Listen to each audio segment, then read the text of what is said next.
На стройке физкультурно-оздоровительного комплекса заметное оживление, работа кипит. Отдыхать некогда, с минуты на минуту с проверкой приедет глава города Егор Роль. В планах руководителя города посетить 3 объекта. Это ФОК, будущий 158-квартирный дом на улице Патриса Лумумбы и крытую хоккейную коробку. Все 3 объекта сейчас находятся на начальном этапе. Строительство началось сравнительно недавно, но сроки уже поджимают. Все 3 сооружения являются множеством для города и соответствуют общепринятым стандартам качества. Крытая хоккейная коробка – новинка для Дивногорска. Да что скрывать, и в Красноярском крае такую коробку редко где увидишь.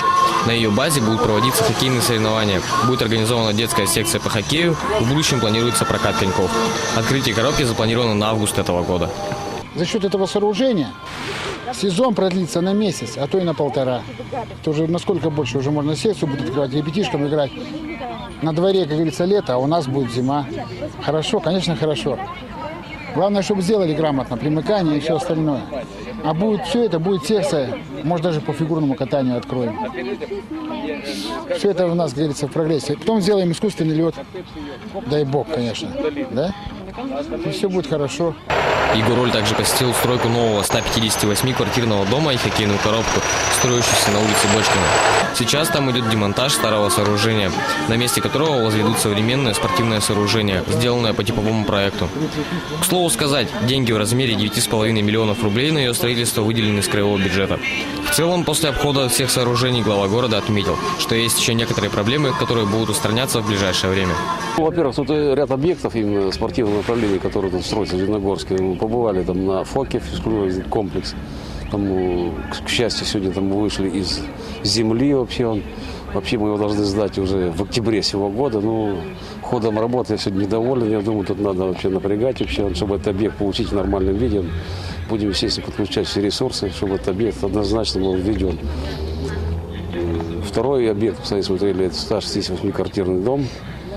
Ну, одно радует, что мы в 2010 году начали строить, а 16 сентября вообще, в 2011 мы начали 2 дома строить там в августе. По этому дому работы начались уже в марте месяце. Это залог того, что, во-первых, мы по нормальной схеме дом построим, там без этих подвигов ненужных совершенно.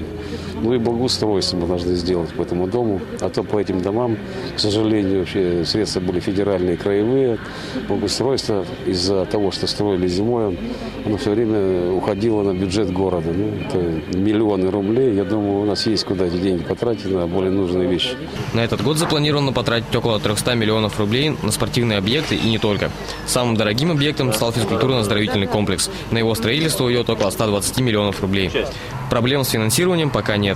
Сроки строительства должны быть соблюдены.